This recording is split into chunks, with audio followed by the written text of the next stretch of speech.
Bonsoir. Les systèmes éducatifs peuvent être transférés d'un pays à l'autre. En Égypte actuellement, le système finlandais est en cours d'examen. Mais en tous les cas, rien n'est plus fructueux que la motivation auprès des élèves et des enseignants.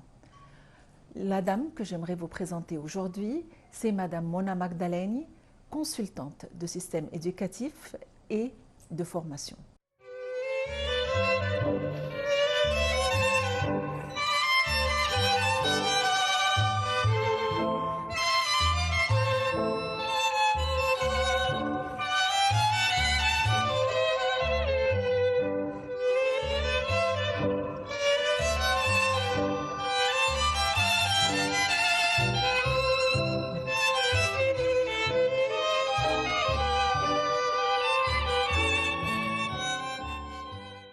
Madame Mona Magdaleni, vous êtes consultante de système éducatif et de formation.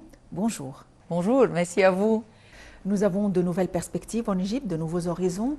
Les responsables sont actuellement en train d'examiner les possibilités de transfert du système finlandais. Quoi de neuf? Le neuf, c'est justement l'importation de cette pensée finlandaise, de ce système et l'invitation à l'Égypte de collaboration, d'adaptation, parce que justement la Finlande en 2014 était le numéro 1 sur l'échelle PISA. Actuellement, c'est le numéro 5. Donc entre 1 et 5, c'est vraiment le top.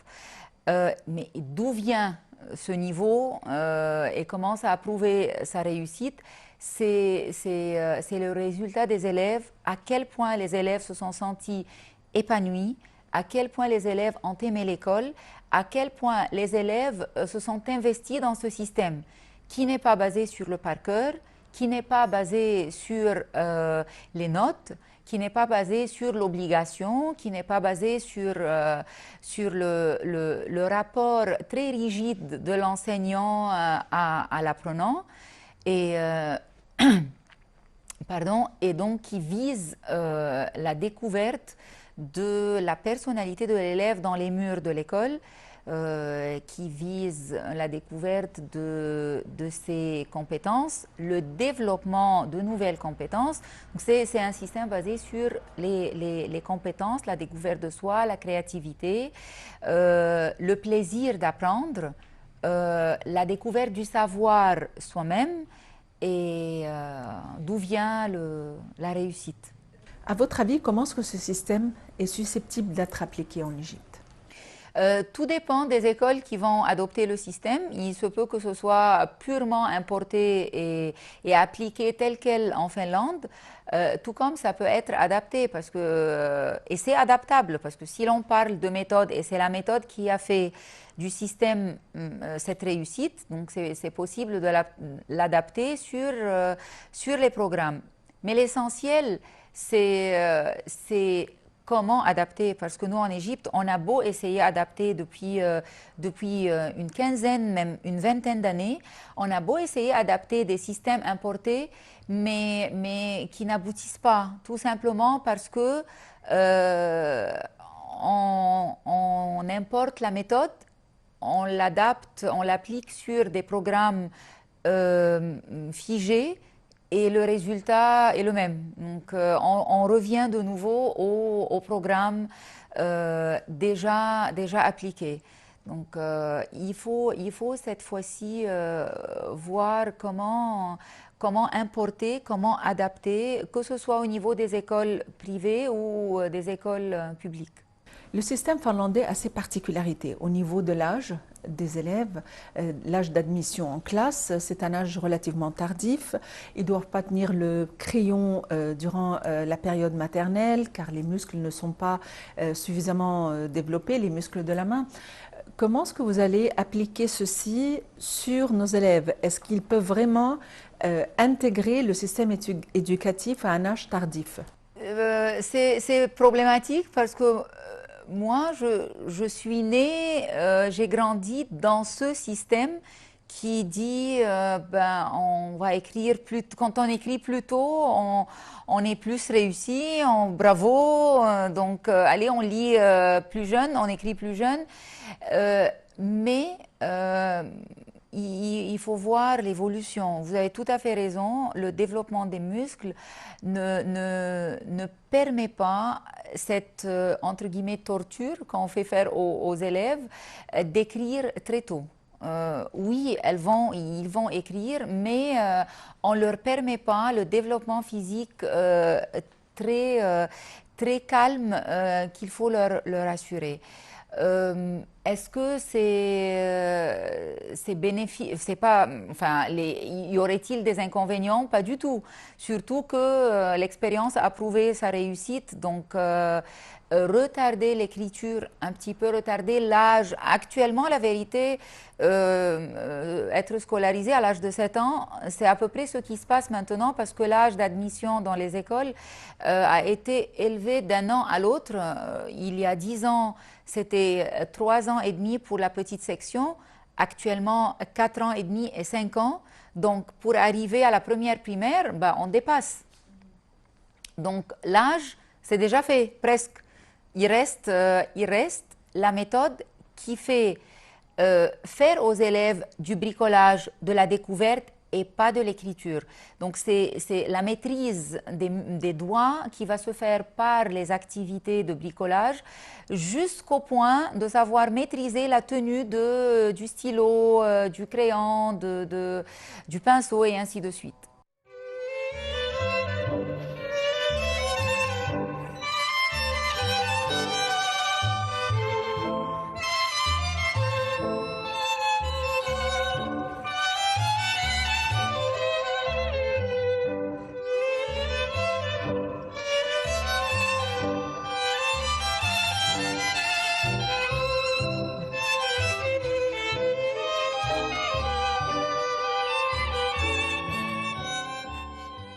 Est-ce que cette méthode est applicable dans des écoles où la classe est vraiment nombreuse? Ah, ça non, parce que 80 élèves, 100 élèves par classe, ça ne va pas être possible parce que la méthode, elle est basée sur le contact individuel dans certains moments avec l'élève ou le travail de groupe des élèves. Et dans ce cas-là, le travail de groupe divisé par 100, ça ne va pas être possible pour un prof pour suivre le travail, ni pour l'élève pour se sentir vu et suivi par l'adulte.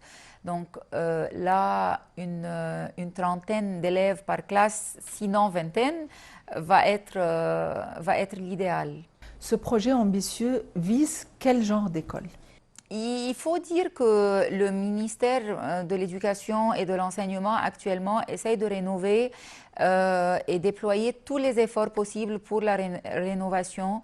Donc, voyant l'expérience japonaise appliquée depuis un an au moins, on peut dire très ouvertement que oui, pourquoi pas, que ça vise l'enseignement public. L'enseignement privé, bien sûr, mais bien sûr, ça va être au niveau de l'enseignement privé, tout comme il y a, et c'est très réussi, l'enseignement français en Égypte, l'enseignement anglais, l'enseignement américain, l'enseignement finlandais, ça va suivre, surtout que c'est vraiment en plein dans la course contre le temps et pour la réussite internationale. Il y avait des tentatives d'application du système japonais en Égypte. Est-ce qu'en intégrant le système finlandais, ceci démontre ou susceptible de démontrer que le système japonais n'a pas vraiment abouti à sa fin? Je ne suis pas bien placée pour parler du système japonais, mais dans l'ensemble, pourquoi il faut condamner un système pour qu'un autre voit le jour? C'est un éventail éducatif qu'on est en train d'ouvrir et de proposer différents systèmes à la population égyptienne. et l'éducation devient vraiment, je ne veux pas employer le mot industrie en vogue, mais je veux dire, c'est vraiment une vision vu les effectifs. Donc les gens qui se sentent plus appelés par le système et la méthode américaine, ils vont française, finlandaise et ainsi de suite. C'est seulement que l'on apprenne, que l'on se lance, que l'on prenne du plaisir, que l'on sache acquérir l'information, s'approprier l'information, savoir l'utiliser d'une manière bénéfique et pour soi et pour la société. Vous êtes consultante de système éducatif et de formation. Qu'est-ce qui a fait que vous vous êtes orientée vers ce domaine? Une pure coïncidence, une pure coïncidence vraiment parce que moi, ayant fait lettres françaises pendant la faculté, j'avais en tête faire le management et la gestion dans ma carrière. En fait, c'est comme ça que j'ai commencé ma carrière, mais entre deux entreprises, une coïncidence m'a menée à remplacer une de mes amies pendant son congé de maternité avec des élèves qui avaient besoin de cours d'été. J'ai cru que ce n'était que pour l'été à ce moment-là et je me suis dit, ben, un service, je le rends, c'est pas monstre. C'est pas monstrueux. Et un pas sur l'autre, je me suis trouvée dans l'invitation de commencer une année scolaire.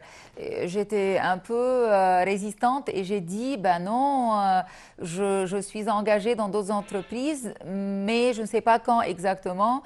Invitation sur l'autre, ben, tu peux partir quand tu veux.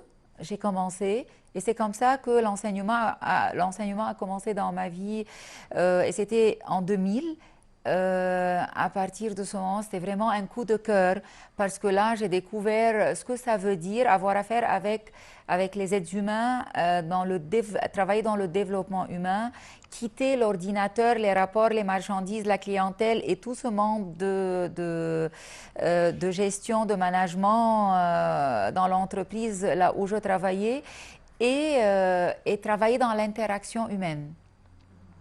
Après, puisque ce n'était pas un métier, donc c'était pas de l'administration pour moi, j'ai opté pour tout ce qui était formation pour moi-même. Donc, je n'ai jamais dit non à une formation. Formation interne dans l'établissement où je travaillais, de formation externe, formation académique, formation de développement humain, formation d'activités scolaires ou parascolaires. Et voilà, c'est comme ça que d'un pas à l'autre, enseignement, activités, théâtre, voilà, arrivant à la provision de l'école et le master, comme vous venez de dire. Et donc, c'était vraiment un pas à pas.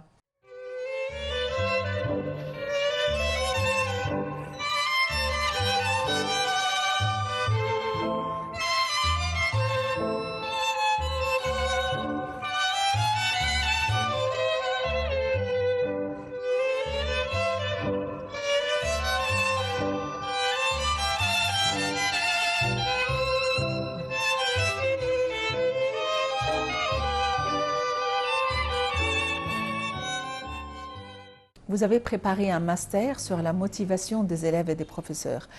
Tout d'abord, parlez-moi du choix du sujet. Pourquoi est-ce que vous avez choisi ce thème? Pourquoi j'ai choisi le sujet?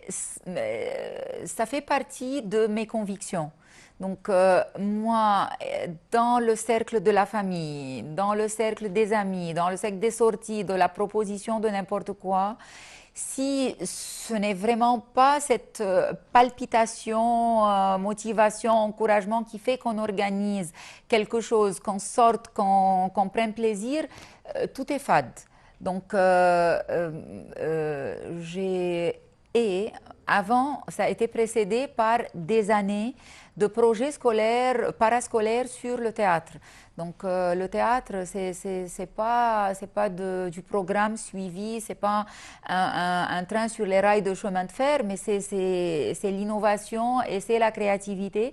Et je voyais qu'est-ce qui faisait briller les yeux des élèves pendant l'année scolaire en travaillant sur le projet et jusqu'à la fin. Comment la motivation faisait que on travaillait à peu près 80 heures pendant l'année scolaire pour à la fin produire un travail de 30 minutes devant le public.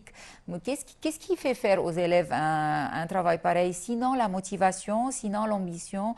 Donc c'est vraiment le climat motivationnel qui sort une énergie complètement prête, mais existante, mais prête à sortir. Il s'agit seulement de lui faire appel. Donc voilà le pourquoi des choses. Quels sont vos outils pour motiver les élèves et les enseignants? Les outils sont variés et il faut dire que ça dépend d'un cas à l'autre.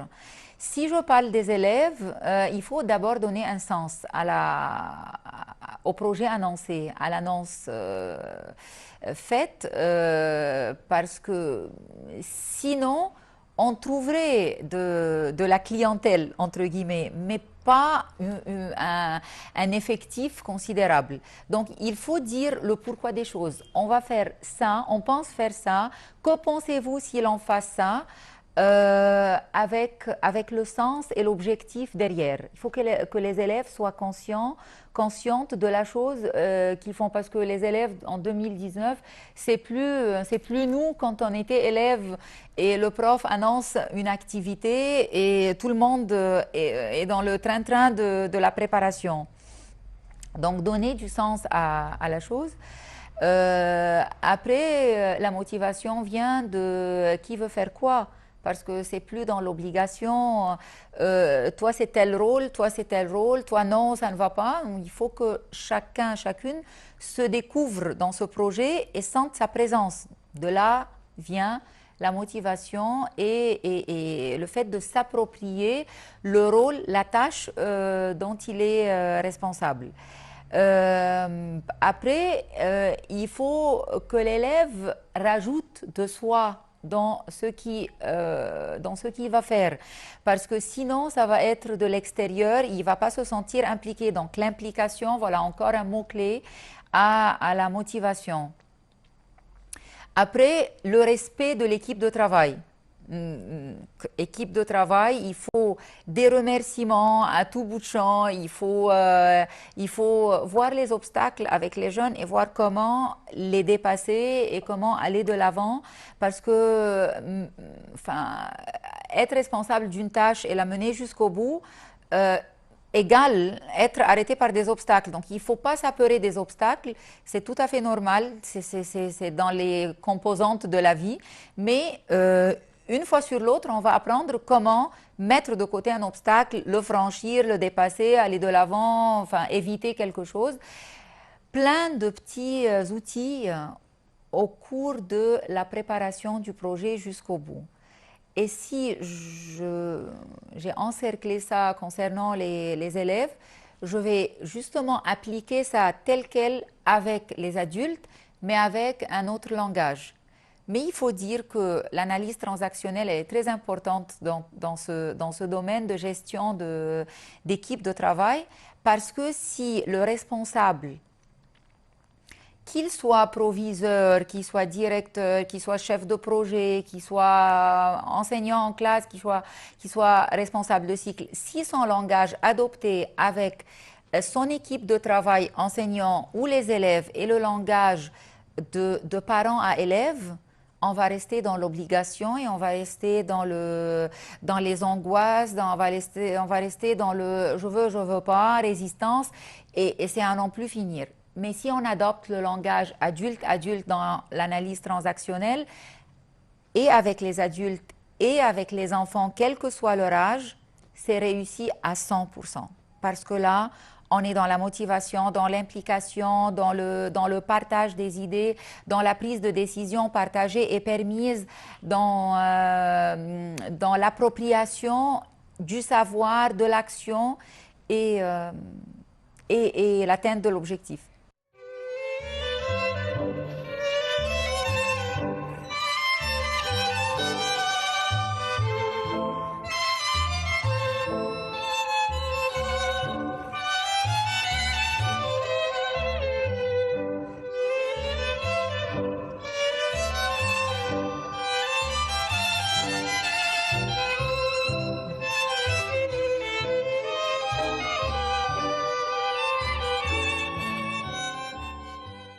Vous avez tenu une conférence à la faculté de pédagogie.